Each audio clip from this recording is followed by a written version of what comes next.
Hello students, class 11th में relation functions में हम इंट्रोडक्शन कर रहे थे एक्सरसाइज 2.3 का। इससे पहले के वीडियो में हमने देखा था बच्चों फंक्शंस क्या होते हैं, ओके। और उससे पहले हमने देखा था रिलेशंस क्या होते हैं। अगर आपको रिलेशन और फंक्शंस के विषय में जानकारी नहीं है तो नीचे जाइए, डिस्क्रिप्शन में लिंक दिया, वहाँ क्लिक करिए। पार्ट 1 से पूरी प्लेलिस्ट खुल के आ जाएगी बच्चों। बहुत अच्छी तरीके से समझाया हुआ है, तो वहाँ से जाके आप चीज़ें कर सकते हैं। तो इस वीडियो में बच्चों हम फंक्शंस के बारे में आगे बात करते हैं और हम देखते हैं कि फंक्शन एक तरीके का रूल होता है। क्या होता है? फंक्शन एक तरीके का रूल होता है। ठीक है, सुनो थोड़ा सा मैं आपको रिवाइज करा दूं तो याद होगा रिलेशन क्या होता था। Relation was the subset of A cross B. ठीक है, रिलेशन ए क्रॉस बी का सबसेट होता था। ठीक, और फंक्शन क्या होता था? फंक्शन एक स्पेशल टाइप का रिलेशन होता था सच दैट वो इस कंडीशन को सेटिस्फाई करे, मतलब every element of set A has one and only one image in set B, और इस कंडीशन को भी सेटिस्फाई करे। मतलब दोनों ही बातें एक है, लिखने का तरीका अलग है। क्या कि फंक्शन में जो डोमेन होती है, ठीक है स्टूडेंट्स, वो सेट ए ही होता है। मतलब कि कोई फंक्शन है सपोज, और वो मैप कर रहा है कहाँ से कहाँ, ए से बी पे। ठीक है, तो जो डोमेन होगी मतलब यहाँ का हर एक एलिमेंट, सपोज 1 2 3, यहाँ का हर एक एलिमेंट कवर हो जाना चाहिए और हर एक एलिमेंट की एक ही इमेज हो। मतलब कि no two distinct order pair in function have the same first element. ये सारी चीज़ें हमने डिस्कस करी थी पीछे। ठीक है, अब हम बात करते हैं कि फंक्शन क्या एक रूल होता है। हाँ सुनो बच्चों, फंक्शन एज अ रूल, इस टॉपिक में हम देखेंगे फंक्शन एक रूल ही होता है। मतलब ये कुछ इनपुट लेगा और उस इनपुट के करस्पॉन्डिंग आपको एक आउटपुट देगा। आइए एक एग्जांपल देखते हैं।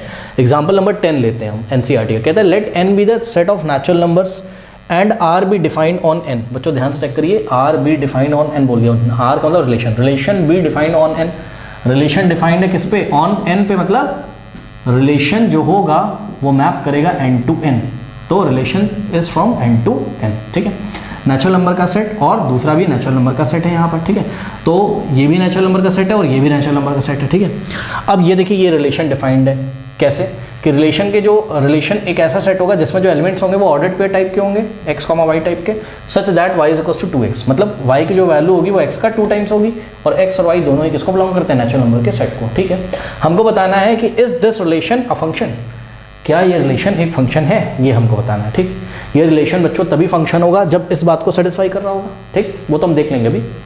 उसके बाद कहता है कि इस रिलेशन की, सुनो फंक्शन की नहीं, इस रिलेशन की डोमेन निकालो, रेंज निकालो और को डोमेन निकालो। ठीक है, अगर ये रिलेशन फंक्शन हो गया तो जो डोमेन, रेंज और को डोमेन रिलेशन की होगी, वही रेंज, वही डोमेन, रेंज और को डोमेन फंक्शन की भी होगी। आइए चेक करते हैं कि क्या ये रिलेशन फंक्शन है कि नहीं है। तो सुनो, यहाँ नेचुरल नंबर तो बहुत सारे होते हैं, तो यहाँ हम पहले सेट में नेचुरल नंबर लिखते हैं 1 2 3 4 5 6 7 8। इसको थोड़ा और बड़ा कर लेते हैं। ठीक है, 9 10 11 12 और भी बहुत सारे, हम सारे नहीं लिख सकते। यहाँ पे भी 1 2 3 4 5 6 7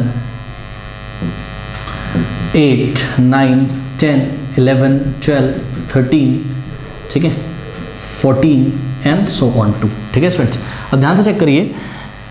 यहाँ पर अगर इसी रिलेशन को हम बोलें कि भाई हमको आप इसको टेबुलर फॉर्म में लिख के दिखाओ, तो टेबुलर फॉर्म में आप थोड़ा सा लिख के हमको दिखा सकते हो। कैसे? x की वैल्यू अगर आप 1 लोगे, because x belongs to natural number. ठीक है, तो आप इनपुट्स में क्या ले सकते हो? पहले 1 लोगे, तो 1 अगर लोगे तो y कितना आ जाएगा? x belongs to this set and y belongs to this set. ठीक है, और y क्या होता है? y is equals to 2x होता है। मतलब x का 2 गुना कर दो, 1 का 2 टाइम्स 2।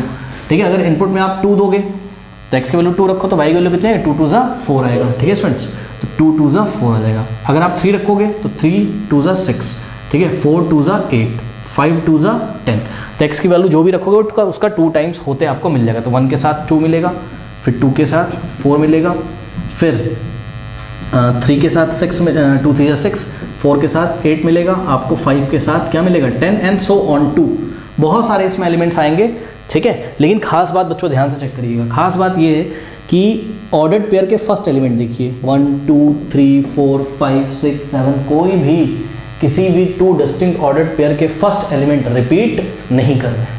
इसका मतलब ये रिलेशन फंक्शन होगा। और आप यहाँ मैपिंग वाले डायग्राम से भी देख सकते हैं कि जो सेट, जो फर्स्ट सेट है, मतलब n, ये वाला जो सेट है जिसको हम a भी बोल सकते हैं थोड़ी देर के लिए, सेट a और सेट b। ठीक है, तो ये जो सेट a है इसका हर एक एलिमेंट यूटिलाइज हो गया है। कोई भी एलिमेंट इसका नहीं छूटेगा बच्चों, कोई भी एलिमेंट इसका नहीं छूटेगा। कोई भी एलिमेंट अगर आप लोगे तो उसका 2 टाइम्स यहाँ पर मौजूद जरूर होगा। ठीक, इसका मतलब ये वाली डेफिनेशन तो भाई सेटिस्फाई होगी। Every element of set A, यानी कि फर्स्ट वाले सेट का हर एक element has one and only one image in set B. उसके बाद जो डोमेन होगी, ठीक है, डोमेन क्या हो जाएगी, सेट ए, ठीक है। तो डोमेन क्या हो जाएगी यहाँ पर, सेट ए, मतलब फर्स्ट वाला सेट। तो यहाँ पर जो डोमेन हो गई रिलेशन की जो डोमेन हो गई वो नेचुरल नंबर ही हो गई, और क्योंकि ये रिलेशन फंक्शन है इसलिए फंक्शन की डोमेन क्या हो गई, नेचुरल नंबर हो गई, ठीक। अब रेंज की बात करते हैं, ठीक है स्टूडेंट्स। तो रेंज में देखिए, रेंज क्या होता है, set of what, set of all the elements, set of all the second elements of order pair. तो 2 4 6 8 10 ये सब, तो 2 4 6 8 10 इस तरीके से आता जाएगा।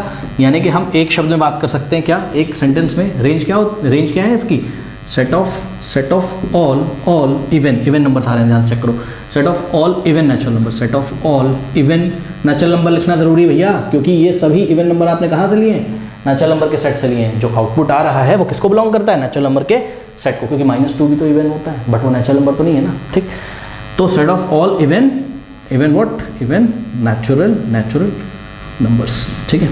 अच्छा, अब ध्यान से चेक करिए, यहाँ पे कोडोमेन क्या होगा, ऑब्वियसली जो दूसरा वाला सेट होता है वही कोडोमेन होता है, तो कोडोमेन क्या होगी, यहाँ नेचुरल नंबर हो गई, ठीक है स्टूडेंट। तो यहाँ पे आपने क्या देखा, ये रिलेशन क्या हो गया, एक फंक्शन हो गया। Yes, this relation is a function, yes this relation is a function. ये रिलेशन एक फंक्शन हो गया, क्योंकि फंक्शन की डेफिनेशन को इसने सेटिस्फाई कर दिया, ठीक है, बहुत बढ़िया। अब सुनो, तो अगर ये रिलेशन फंक्शन हो गया तो हमने आपको बोला था function as a rule, function as a rule मतलब फंक्शन एक तरीके का क्या होता है, रूल ही होता है। तो भैया है तो रूल। अब सुनो, अब हम आपको फंक्शन को लिखने का एक तरीका दिखाने जा रहे हैं, ध्यान से चेक करिए। फंक्शन को बच्चों ऐसे लिखा जाता है, देखिए F of X is equals to, function को कैसे लिखते हैं, एफ ऑफ एक्स, क्या पढ़ोगे इसको, एफ ऑफ एक्स, या इसको हम जी ऑफ एक्स भी लिखते हैं, क्या लिखते हैं, जी ऑफ एक्स, या इसको हम एच ऑफ एक्स भी लिखते हैं फंक्शन को, ठीक है। तो ये सब फंक्शन के नोटेशन है, इस तरीके से हम फंक्शंस को लिखते हैं। तो F of X is equals to कितना दिया था, 2x, मतलब ये जो y है ना, ये it is nothing, it is what, f of x। तो अब ध्यान से चेक करिए जरा, इसी रिलेशन को मैं एक और तरीके से लिख सकता हूँ, जो इन्होंने सेट बिल्डर फॉर्म में दिया था, x कॉमा y की जगह मैंने क्या लिखा, f of x such that y की जगह f of x is equals to 2x। Rule क्या है, f of x is equals to 2x है, मतलब x का जब आप 2 टाइम्स करेंगे तब आपको f ऑफ x मिलेगा। क्या चीज़ है ये मैं आपको बता रहा हूँ, such that x belongs to x and f of x belongs to natural number. अब ये क्या हमने बात कर दी, ये आप देखिए, देखो बच्चों, यहाँ पर आप छोटी क्लासेस में चले जाओ, आपने 10th क्लास में जो पढ़ा था वही मैं आपको बताऊंगा। यहाँ पे x की वैल्यू 1 रखो, तो इसको हम पढ़ते थे f of 1, पॉलिनोमियल पढ़ा है ना, पॉलिनोमियल की वैल्यू किसी पॉइंट पे निकालते थे, p of x ऐसे दिया रहता था, p of x is equals to 2x, तो p of 1 कितना होता था, x की वैल्यू 1, 2 1 2 ऐसे ही। तो f of 1 कितना हो जाएगा यहाँ पर, f of 1 कितना हो जाएगा यहाँ पर, 2 1 2, फिर f of 2 कितना हो जाएगा यहाँ पर, f of 2 कितना हो जाएगा यहाँ पर, 4, ठीक। f of 3 कितना हो जाएगा यहाँ पर, 6, f of 4 कितना हो जाएगा यहाँ, 2 4 8, ठीक है स्टूडेंट। तो इस तरीके से ये चलता रहेगा। तो ध्यान से चेक करिए, ये एक रूल ही तो है, क्या ये वाले और ये वाले सेट के बीच में एक रूल है, एक रिलेशन है, और रिलेशन एक स्पेशल टाइप का रूल है, ठीक है। क्या रूल है कि भैया यहाँ से अगर आप कोई भी इनपुट दोगे तो उसका 2 टाइम्स करके आपको यहाँ आउटपुट मिलेगा, 1 का 2 टाइम मिलेगा, 2 का 4 टाइम मिलेगा, 3 का 6 टाइम मिलेगा, ठीक है स्टूडेंट्स। तो इस तरीके से फंक्शन को लिखने का तरीका है, ठीक है, बहुत बढ़िया। क्या और भी कुछ रूल्स हो सकते हैं, बिल्कुल बच्चों, बहुत सारे रूल्स हो सकते हैं। मान लो कोई रिलेशन है, ठीक है, मान लो कोई ये तो आपको समझ में आया ना किस तरीके से लिखा, कोई दिक्कत नहीं है। एक रिलेशन होगा जिसके ऑर्डर्ड पेयर किस टाइप के हैं, x, f of x type के। f ऑफ x टाइप का मतलब समझो, अगर हम x1 रखें तो हमको f ऑफ x कितना मिलेगा, चेक करो ना, f ऑफ 1 कितना मिलेगा, 2 ही तो मिलेगा, ये तो f ऑफ 1 2 मिलेगा, ठीक। फिर अगर हम x इक्वल्स टू 2 रखें तो f ऑफ 2 कितना मिलेगा, 4। तो इस तरीके से, और f ऑफ x क्या है, रूल क्या है, 2x है, मतलब जब x का 2 टाइम्स करते हो तो f ऑफ x मिलता है। x belongs to natural number, और f ऑफ x भी भैया क्या है, नेचुरल नंबर है। ध्यान चेक करो, f ऑफ x भी क्या है, नेचुरल नंबर ही तो आता है। जैसे जैसे आप x की वैल्यू चेंज करते जाते हो, नेचुरल नंबर्स की वैल्यू चेंज होती जाती है। क्या आप एक और कोई रूल यहाँ पर बता सकते हैं, ठीक है। आइए एक और रूल हम बनाने की कोशिश करते हैं। चलो एक और रूल हम बनाते हैं, f of x is equals to X square. ये भी बड़ा बढ़िया रूल है, ठीक है, ये भी बड़ा बढ़िया रूल है, ठीक है स्टूडेंट्स।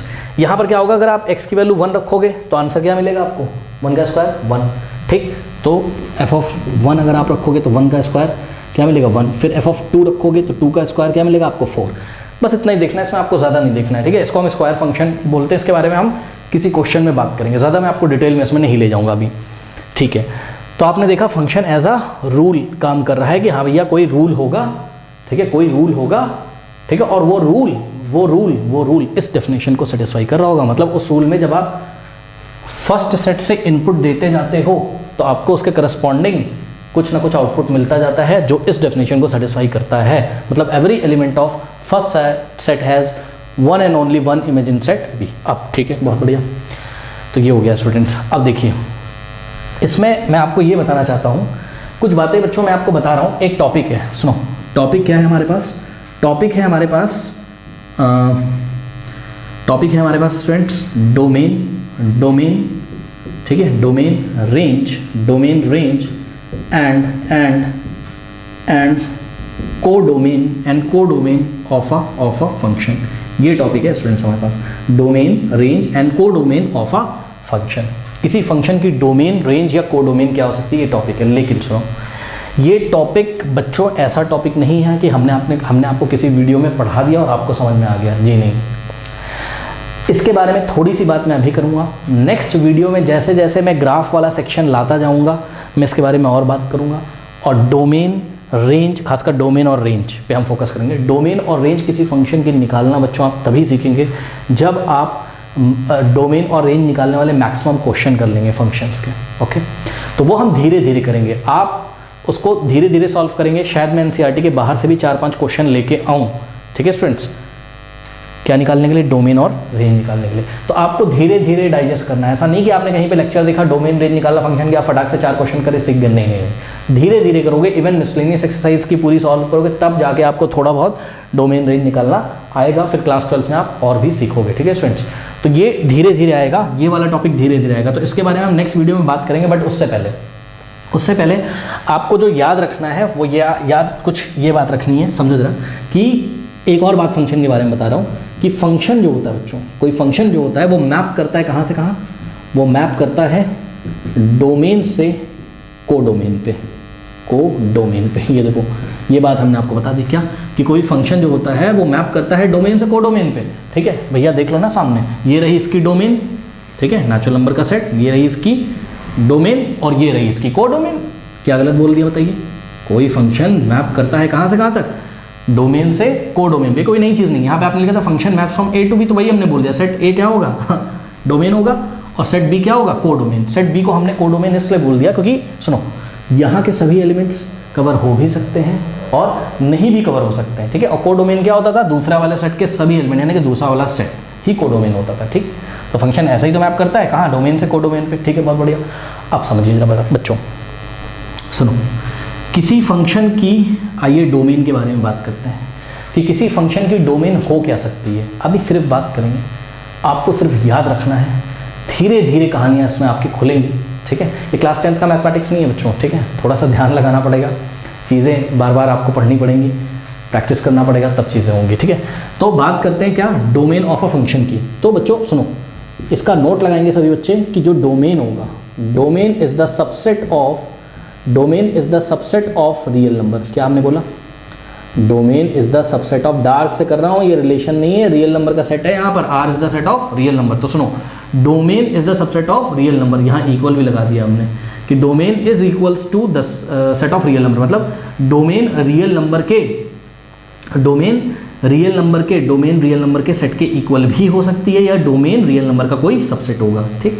अब सुनो, किसी फंक्शन की रेंज, दूसरी बात कि भैया किसी फंक्शन की रेंज जो कि खुद ही एक सेट होगा, वो सबसेट होगा किसका? सेट ऑफ रियल नंबर का सबसेट होगा, या रेंज कभी कभी रियल नंबर के भी इक्वल हो सकती है, ठीक। तो domain is the subset of real number, और domain is equals to real number, range is the subset of real number, और range is equals to the set of real number. इसी तरीके से codomain is the subset of what? Is the subset of real number, और codomain is equals to the set of real number। अब ये बहुत बड़ी बात हो गई बच्चों, ये नेक्स्ट वीडियो में और हम इसको क्लियर करेंगे कि ये क्या है। थोड़ा सा मैं यहाँ पर आपको समझाना चाहता हूँ। ये जो एग्जाम्पल नंबर 10 हमने लिया था, ये फंक्शन के लिए क्वालिफाई हो गया था, ये फंक्शन था। अब सुनो भैया, ये फंक्शन हो गया था, कहाँ गया? हमने लिखा yes this relation is a function, ये फंक्शन हो गया था, ठीक है। तो सुनो, अगर ये रिलेशन फंक्शन हो गया था तो जो रिलेशन की डोमेन है वही तो फंक्शन की डोमेन होगी, यानी कि जो डोमेन रेंज जो कोडोमेन लिखी है, ये रिलेशन की बोलो आप चाहे फंक्शन की बोलो, क्योंकि यही रिलेशन तो फंक्शन बन गया है। क्यों? क्योंकि इसने इस डेफिनेशन को सेटिस्फाई कर दिया है कि every element of first set has one and only one image in second set. Okay, तो यही सब क्या है, किसका है, फंक्शन का है, फंक्शन का है। क्या है, फंक्शन की डोमेन है, फंक्शन की रेंज है, फंक्शन की कोडोमेन है। अब सुनो भैया, तो ये फंक्शन है जो यहाँ पर, ये जो फंक्शन है जो कहाँ से कहाँ मैप कर रहा था, नेचुरल नंबर से नेचुरल नंबर पे मैप कर रहा था, और इसका रूल क्या है, इसका रूल है 2x। मतलब जब आप x इज इक्वल्स टू कुछ डालोगे तो आपका आउटपुट उसका 2 टाइम मिलेगा। ठीक है, कोई बात नहीं है। अब यहाँ मैं आपको दिखाना ये चाहता हूँ स्टूडेंट, ये जो मैंने बात करी, मैंने क्या बात करी आपसे कि कोई भी फंक्शन होगा तो उसका जो डोमेन होगा वो सबसेट होगा किसका, रियल नंबर का। सही बात तो है, ध्यान से चेक करो। यहाँ पे डोमेन क्या है, डोमेन आई है नेचुरल नंबर भैया, और तुमको पता है क्या कि natural number is the subset of real number. पता है कि नहीं बताओ, natural number is the subset of real number. अरे भैया रियल नंबर में ही तो नेचुरल नंबर आते हैं, है ना, नंबर सिस्टम पता है ना। रियल नंबर लाइन पे जितने भी नंबर होते हैं वो रियल नंबर हो, चाहे रैशनल हो चाहे इरेशनल हो। तो 1 2 3 4 ये सब क्या है, नेचुरल नंबर। तो natural number is the subset of real number, और नेचुरल नंबर ही क्या था इसका, डोमेन, यानी कि domain is the subset of real number. ये बात ट्रू हो गई जो मैंने आपको बताई थी। ठीक, फिर इसी तरीके से यहाँ पे जो रेंज आपने निकाली थी, रेंज क्या था, set of all even natural number. अरे set of all even natural number भैया, सभी इवन नेचुरल नंबर भी तो सबसेट है किसका, रियल नंबर का। इसका मतलब ये वाली बात भी ट्रू हो गई क्या, कि range is subset of real number. उसके बाद कोडोमेन क्या था, नेचुरल नंबर का सेट, और natural number set is the subset of real number. ठीक है स्टूडेंट्स, तो ये बातें आपको, इतनी आपको ये बातें ध्यान रखनी है। ठीक है, अच्छा, अब अगर आप ध्यान से चेक करें स्टूडेंट्स, तो आप एग्जाम्पल नंबर 12 के चलिए हम बात करते हैं। पहले इतना आप कर लीजिए students. Function as a rule हम पढ़ लेते हैं, ठीक है, और उसमें हम देखते हैं ये दो तरीके के फंक्शन, ये हमारे एनसीईआरटी में इसका जिक्र किया है, तो हम देख लेते हैं। कह रहा है रियल वैल्यूड फंक्शंस क्या होते हैं और रियल फंक्शंस क्या होते हैं। ठीक है स्टूडेंट्स, बहुत ईजी, ज़्यादा इसमें परेशान नहीं होना है, इसके नाम से भी पता चल रहा है real valued function. Real valued function मतलब किसी फंक्शन की रेंज अगर सबसेट हो किसका, रियल नंबर्स का, या किसी फंक्शन की रेंज रियल नंबर के सबसेट के इक्वल ही हो जाए, तो हम ऐसे फंक्शंस को क्या बोलते हैं, रियल वैल्यूड फंक्शन। मतलब समझो बच्चों कि किसी फंक्शन में हमने इनपुट दिया और आउटपुट हमको हर बार, रेंज हमको हर बार क्या मिल रही है, रियल नंबर ही मिल रही है, तो ऐसे फंक्शंस को हम रियल वैल्यूड फंक्शन बोलते हैं। और इस टाइम ध्यान रखिए जो आपने इनपुट दिए यानी कि डोमेन, ये बार बार इनपुट आउटपुट में बोलता हूँ, ठीक है, ये कोई ज़्यादा टेक्निकल डेफिनेशन नहीं, लेकिन समझने के लिए बहुत ईजी होता है बच्चों। देखो क्या कि भाई कोई फंक्शन है, ठीक है, और उसमें आप इनपुट दोगे, ठीक है ना, तो इनपुट ही क्या होता है, डोमेन, ऐसे सोच लो, ठीक है, याद करने का तरीका है यार ये। इनपुट क्या होगा, डोमेन, और आउटपुट को मैं क्या बोलता हूँ बार बार, रेंज। ठीक है, इससे थोड़ा सा समझने में ईजी होता है। तो सुनो, ऐसे फंक्शंस जिनका आउटपुट बार बार क्या आ रहा हो, मतलब range is the subset of real number या रियल नंबर के इक्वल होता हो, ऐसे फंक्शन को रियल वैल्यूड फंक्शन बोलते हैं। मतलब जो रियल वैल्यू ही देते हो, इनपुट लेने के बाद जो रियल वैल्यू ही एज आउटपुट देते हो।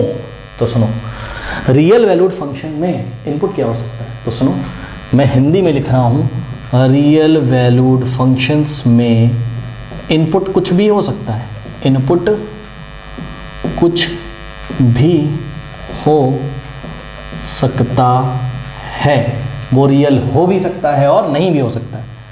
ठीक है, वो रियल नंबर हो भी सकता है और नहीं भी, ठीक। अच्छा, अब इसका एग्जांपल हम आपको देते हैं, ठीक है। मान लीजिए किसका एग्जांपल देने आ रहे हैं, रियल वैल्यूड फंक्शन का, यहाँ पर, ठीक है, रियल वैल्यूड फंक्शंस का एग्जांपल, आरवीएफ, रियल वैल्यूड फंक्शन का एग्जांपल। सुनो, मान लो कि हमने दो सेट डिफाइन किए हैं, set A is equals to मान लो है वीरेंद्र सहवाग, ठीक है, सचिन और गांगुली, ये तीन प्लेयर्स के नाम हमने यहाँ लिखे, ठीक। और सेट बी है, इनका बैटिंग ऑर्डर, क्या है इनका बैटिंग ऑर्डर, ठीक है। सपोज वीरेंद्र सहवाग 1 नंबर पे, सचिन 2 नंबर पे और गांगुली 3 नंबर पे आएगा। और हमने यहाँ एक फंक्शन जो कि स्पेशल टाइप का रिलेशन ही होता है, स्पेशल टाइप का रिलेशन कोई फंक्शन बोलते हैं, एक फंक्शन हमने यहाँ डिफाइन किया हुआ है, क्या, x, y सच दैट, अब देखो आगे रूल लिख रहे हैं हम, आगे रूल लिख रहे हैं क्या, कि आगे हम रूल लिख रहे हैं क्या, कि x belongs to what, sorry, x is the name of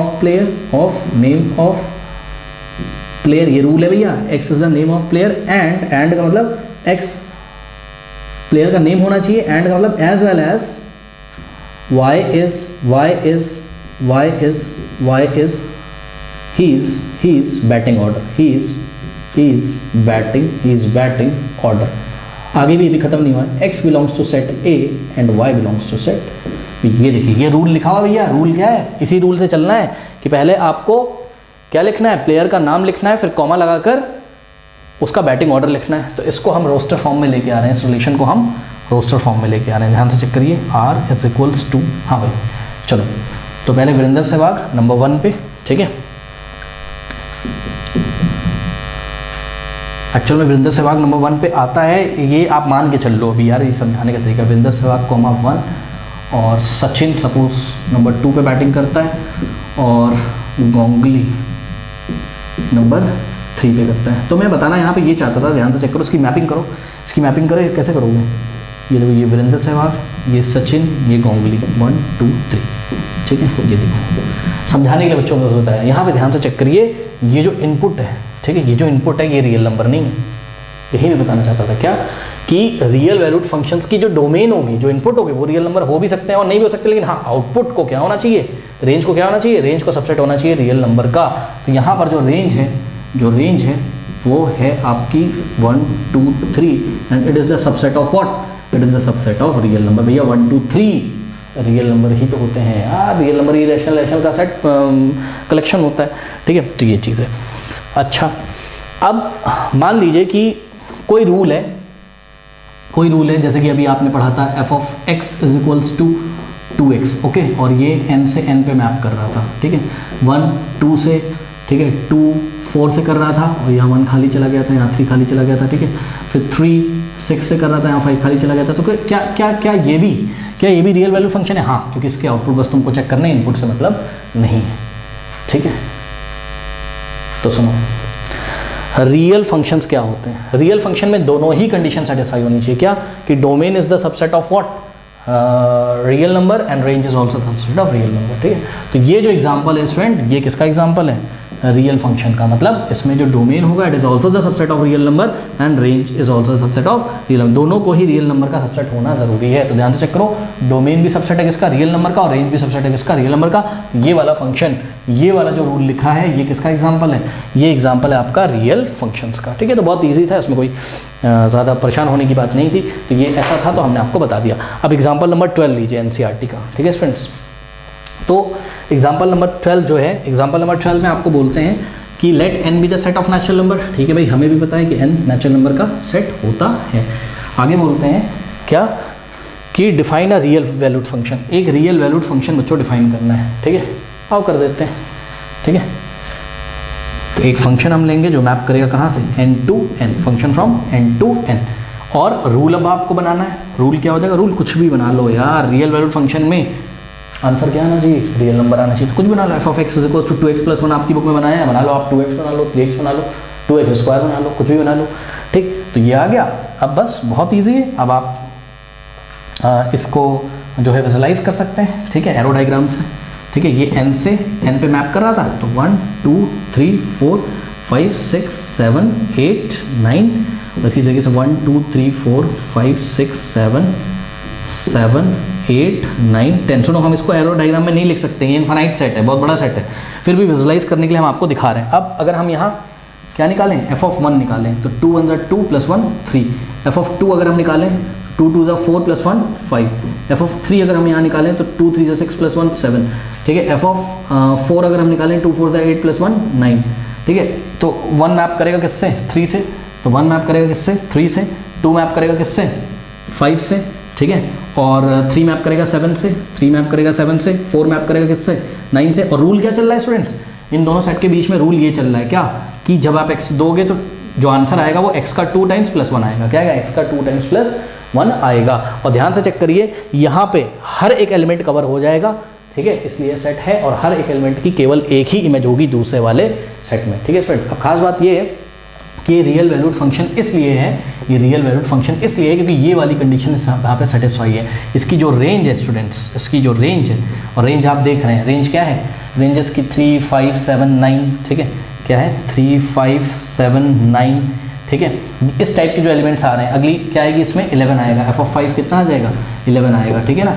तो आई थिंक ऑड नंबर आ रहे हैं, यस ऑड नेचुरल नंबर आ रहे हैं, ठीक है। तो ये जो भी सेट बनेगा, this range is the subset of what, this range is the subset of real numbers. तो यहाँ पे जो रेंज आई है this is the subset of real numbers, ठीक है स्टूडेंट। ना आपको, अच्छा इसकी रोस्टर फॉर्म अगर इस फंक्शन की आपको लिखनी थी तो आप कैसे लिख सकते थे, फंक्शन इज इक्वल्स टू 1 पे क्या आ रहा है 3, तो 1,3, उसके बाद 2,5, उसके बाद 3,7, उसके बाद 4,9। सुनो ये सब लिखना नहीं है यार, बस उन्होंने एग्जाम्पल मांगा था तो हमने एग्जाम्पल एक दे दिया, ठीक है ना। आपको रोस्टर फॉर्म लेनी ना कुछ, बस ये समझाना चाहते थे क्या कि रियल वैल्यूड फंक्शन क्या होता है। अच्छा क्या ये फंक्शन रियल फंक्शन है, क्या ये फंक्शन, यस, क्यों, क्योंकि इसकी डोमेन भी क्या है, सबसेट ऑफ रियल नंबर्स है, ठीक है स्टूडेंट्स। तो स्टूडेंट अब हम मिलेंगे नेक्स्ट वीडियो में, ठीक है, ग्राफ्स के साथ, कुछ एग्जांपल्स के साथ, जिसमें हमने ये जो बात अधूरी यहाँ छोड़ी है कि फंक्शन मैप करता है डोमेन से कोडोमेन पे, डोमेन, रेंज और कोडोमेन तीनों ही सबसेट होते हैं रियल नंबर के, ठीक है स्टूडेंट्स।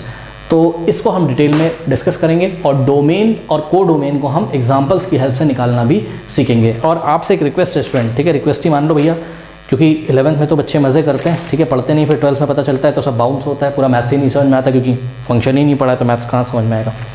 सुनो रिक्वेस्ट ये है कि आपको एटलीस्ट NCERT के मिसलेनियस, और यहाँ पे जो भी मैं एक्स्ट्रा अगर क्वेश्चन 1-2 कराऊंगा, देखता हूँ कराने लायक होंगे, ठीक है, उतना तो आपको करना ही है और अच्छी तरीके से आपको आना ही चाहिए, तभी आप डोमेन और रेंज निकालने में थोड़ा सा ठीक ठाक रहेंगे, ठीक है। बाकी तो आप सीखते रहोगे हायर क्लास में। चलिए फिर पढ़ते रहिए, बढ़ते रहिए, ऑल द बेस्ट, मिलते हैं नेक्स्ट क्लास में।